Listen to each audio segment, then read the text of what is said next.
আমাদের চারপাশে বহু মানুষ রয়েছেন যারা আমিষ ভক্ষণ করেন। কেউ ইন্দ্রিয় তৃপ্তির জন্য করেন, কেউ অভ্যাসের বশবর্ত হয়ে করেন।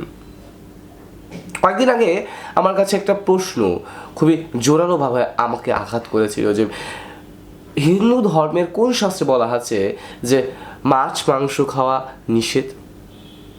অনেকেই এই মূর্খতা করেন, কিন্তু আর নয়। আজকে আমার থেকে একটা সুফল প্রমাণ আপনাদেরকে দেখাবো যে কোথায় লেখা আছে।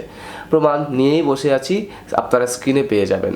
শ্রীমদ্ ভাগবতমে স্কন্ধ 5 অধ্যায় 26 শ্লোক 13-তে একটু অনুবাদটা লক্ষ্য করুন। আপনাদের সামনে সংস্কৃতটাও তুলে ধরছি এবং অনুবাদটা যদি একটু দেখেন তাহলে দেখতে পারবেন যে সমস্ত নিষ্ঠুর মানুষ তাদের দেহ ধারণের জন্য এবং জিহ্বা তৃপ্তি সাধনের জন্য নিরীহ পশু পক্ষীকে হত্যা করে রন্ধন করে, এখানে রন্ধন অর্থাৎ রাধা বা পাক করাকে বোঝানো হয়েছে, সেই প্রকার ব্যক্তিরা নর মাংসভোজী রাক্ষসদেরও ঘৃণিত।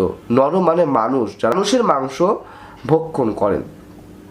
তারপর দেখুন, মৃত্যুর পর যমদূতেরা কুম্ভীপাক নরকে ফুটন্ত তেলে তাদের পাক করে।